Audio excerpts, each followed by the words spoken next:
Astros, which I believe is a professional baseball team in the local area. So anyway, Steve, come on up. Thank you. All right, and you must be told to make sure you speak really close to the microphone. Absolutely. So just Some people have claimed they were actually a double-A baseball team. well, no. I will tend to give them credit for that. I want to thank you for having me here today. You have saved me a lot of misery. We are one loss away from setting the all-time record for the Astros for the most losses in the season. So we have held off on that record for the last 2 days, which has been remarkable. I'm afraid to look at the score, so it's wonderful to be here. So if I get back and the office is burned down and things aren't doing well, then I'll know that this was the place to be. You got a nice ballpark, though. Nice ballpark. We have a very nice ballpark, we do. The thing that you realize when you're in sports, I was in the NFL for 11 years with the Houston Oilers / Tennessee Titans, is what you learn is you have a lot of up years, you have a lot of down years. And it usually seems that the down years are accentuated a little bit more than what the up years are. I was with the Oilers when we were here, and we had a couple of 2-14 seasons. We moved to Tennessee, and it was continued to be awful. We had 2 or 3 8-8 seasons in a row. Then we made it to the Super Bowl. Lost to the Rams in Super Bowl 34, and that was fantastic. So what I anticipate is that we can hopefully get about 2 or 3 years down the road, and as we start doing well, a lot of the families that are enduring all the difficult times we're going through now will look at each other and we will remember this time. All of us remember it, and the ride ends up being incredible as you are heading on the way up. Here's a question for you to take us out of the DAS Wi-Fi mode here just for a second. And this is interesting. The life expectancy, can anybody tell me, and don't answer if I told you earlier today, the life expectancy of an NFL player who has been in the league for 5 or more years is, does anybody venture to guess? 4.8 years. You said 44? 4.8. The life expectancy. 58. Very good, very good. For every year that a player is in the NFL, you lose 3 years off your life expectancy. Life expectancy is 76 years old. So when you see all these players that are making all sorts of money, realize that every year that they play, they lose 3 years off their life. For the average lineman, the life expectancy is 52. For other players, it's 55. Now, let's compare Major League Baseball, because that's where I'm at today. Major League Baseball, what do you think the average life expectancy is for the players once they leave the game? 82. You know what? 81.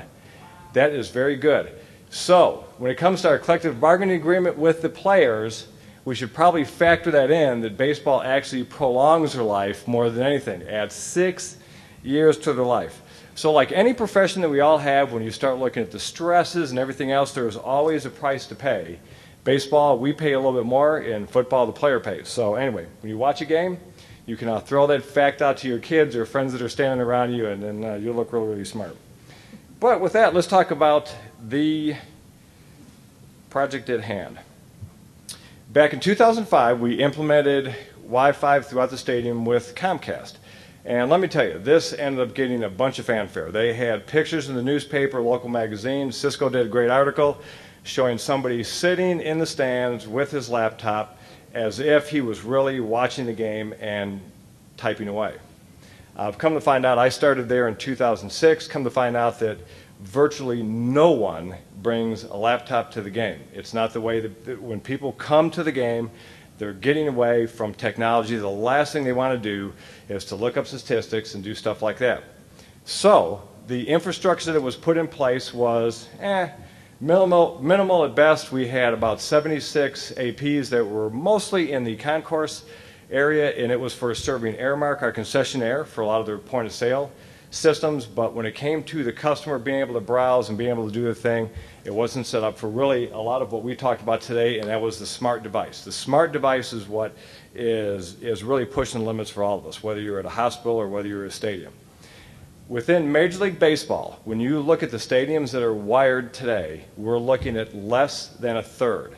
Last count was I have a phone call every month with a bunch of teams that have wired their stadium, the Giants, the Twins, Atlanta, and we're looking at less than 8 teams are on that call. So all of you know if you've been to a stadium, I go to Reliant, I can't get I can't make a phone call, I can't browse the internet, I can't do a thing.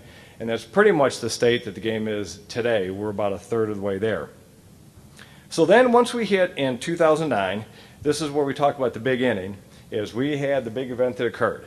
And it's like most of our companies operate normally. Everybody can understand that there are certain problems that are inherent in our organization. Nothing changes until the man at the top has an inconvenience, and then all of a sudden everybody just flips out and they solve it. Well, this happened. Ed Wade, our general manager, was in his booth. He had not brought his computer, didn't attach it in. He was in the process of trying to make a trade or talk to an agent. But he was a critical moment, and his phone didn't work. He couldn't make a phone call. He couldn't transact a trade. And within Major League Baseball and football as well, you have some very strict guidelines and very strict time frames on when you have to transact a trade. So rumor had it that he ran to the concession stand that was behind the press box. I can just imagine that you have the wiener makers and the popcorn popping folks that were all back there, and there's Ed on the phone trying to transact a trade. So at that point, everybody then realized the problem was escalated. We had to do something. So at that point, we began to talk with AT&T, which we had been talking with them a little bit on beefing up our network and taking over our Comcast Wi-Fi, so we did that. Along with that discussion, AT&T had suggested maybe we talk to their distributed antenna folks, and what we would end up doing is we could walk away with two advantages. One was we could take the traffic which is in the stadium, hopefully divide that among the Wi-Fi, and divide that among the DAS, which it has done. And then also as part of implementing the DAS, we could pay for part of our Wi-Fi network. So the synergy for the Astros was actually outstanding. We could end up getting some economies of scale. We could end up having to pay for itself to some degree, or a good portion of it, and off we'd go. However, I did have 3 or 4 concerns walking into this. And the first one is we have a really big roof on our stadium. It is 9,000-ton roof. It weighs a little bit. We have, as part of that roof, 5,000 tons of steel are part of that. Sometimes the roof is open, sometimes the roof is closed. It has a dramatic impact on how the signals within the stadium. If you're looking at most open-air stadiums, it's really wonderful because at least you can rely on the signal pattern, but at Minute Maid, open, close, you've really got to prepare for both of those. The second concern that I had was we have a lot of traffic on our 2.4 gigahertz network. We have, if you walk into the stadium, you'll see Ticketmaster, so they're validating your tickets. We have Airmark, who is running their point of sale off of part of that. If you're in the club section, before we upgraded our Wi-Fi, if you're in the club section, you see the attendants that run around and take orders from folks. It wasn't uncommon to see the attendant standing there with the little handheld thing holding up in the air, and oh my God, it was so embarrassing because my wife would be down in our seats and she would understand the problems that are going on in the stadium, and I would just get all sorts of grief when I would get it home because she says, you know, I saw about 5 attendants standing like this upstairs. So it really wasn't pleasant. So the signal conflict is one of the issues that I was concerned about. We also have 3 or 4 or up to 10 wireless cameras that are throughout the stadium, and even though they're not on the same space, there's still a concern that when you have signals bouncing all over the place, you know, are people going to lose their hair, and are you going to knock your wireless cameras out? And so that was my other concern. And then the last concern I had is being able to, from a wireless standpoint, and really from a DAS standpoint, to be able to cover all sections of the stadium. We have 82 games a year, which take place at Minute Maid. However, we have over 225 event dates which take place at Minute Maid, which include conventions, company meetings, which take place all over the stadium inside of Union Station, which is the office building, which is attached right offside of left field. We have Conference Center, which is on 3rd and 4th floor. We have roof deck. I mean, we have a lot of area to cover. So my concern is could we adequately provide wireless signal to all those areas as well? So with that, off we went. Okay. Let's talk very quickly, and I'm going to give you a 30,000-foot view on configuration. This slide's probably a little bit deceptive. What we ended up doing is we ended up installing approximately 180 Wi-Fi radios throughout the stadium. We have about the same number of antennas for DAS. The setup is a little bit different in that if you walk in and you're sitting in a section, we have 2 DAS antennas per section, we have one Wi-Fi antenna per section. And so part of that is that we experienced early on where the cellular traffic, people were they were fighting too much to get in one antenna or the other. So we decided that for the DAS, we were going to provide the majority of our service to include that bowl area, to include our press area, and then to include essentially the underground, what we call the service level, provide service down there. Believe it or not, players complaining they couldn't make a phone call really drove a little bit of the requirements. So from a DAS standpoint, we provided that. From a Wi-Fi standpoint, we essentially covered the entire stadium, office areas as far as where Airmark, our concessionaire, is at. We also covered Union Station and our conference center floors in there. For Wi-Fi, we have a 45 meg pipe, which, believe it or not, sounds a little bit small. The San Francisco Giants have a 90 meg pipe. We have so far, now our attendance is certainly a lot lower than what the Giants are, but we have used maybe half of that. If even that. It's an Ethernet circuit, so we do have the ability, if we get into a playoff situation, we can expand that and contract it. The Giants right now I'm going to just guess they're selling out every game, so they're probably 40,000, 45,000 plus. We have close to 1,200 authenticated users on our network a game. The Giants have close to 5,700 authenticated users a game.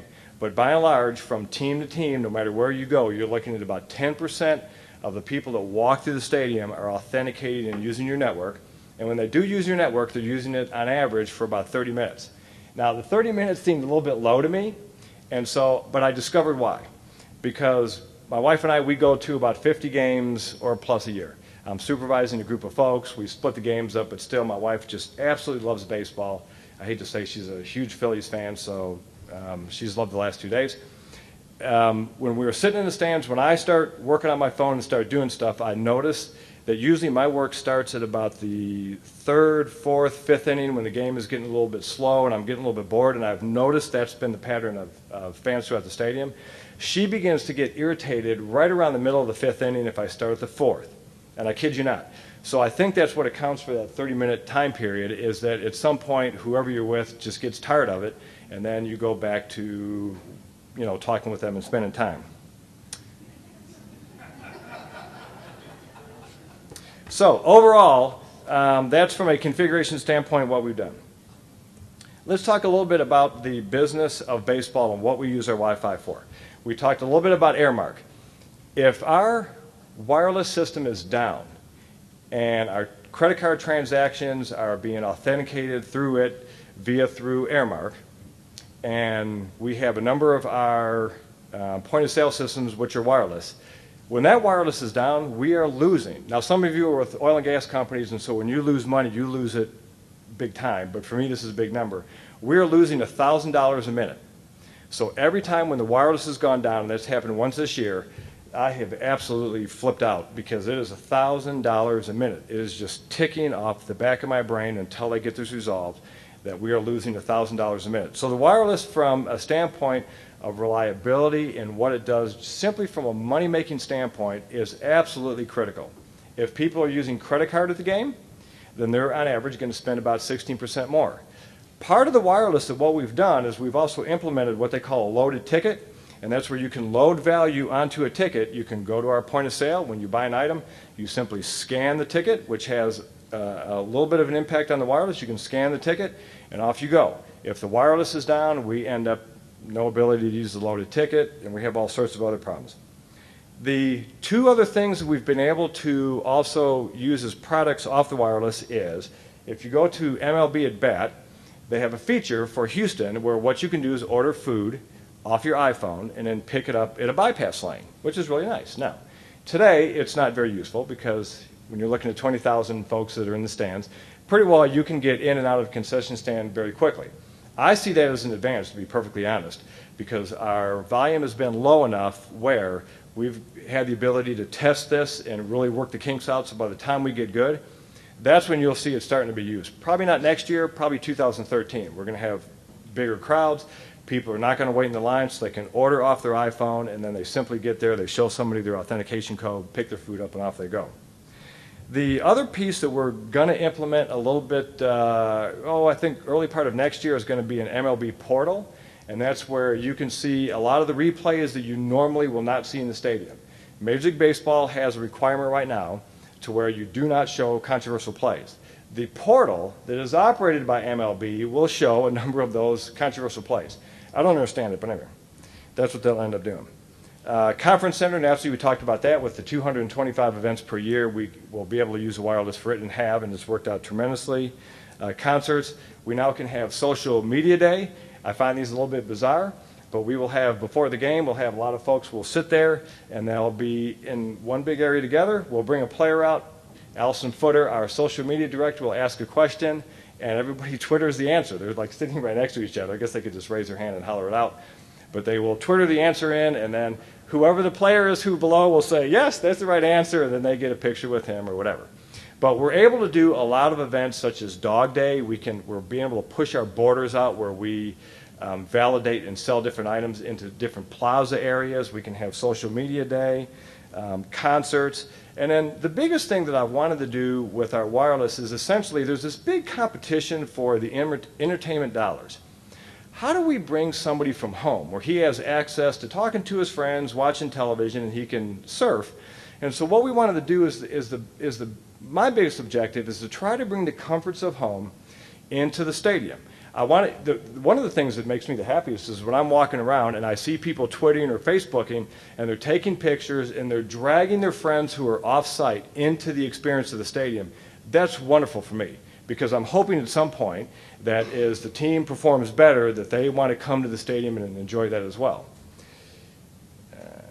The final thing that we started noticing, which surprised me a little bit, is a lot of the photographers, like Associated Press, when they take their pictures will upload automatically via the internet to their wire service.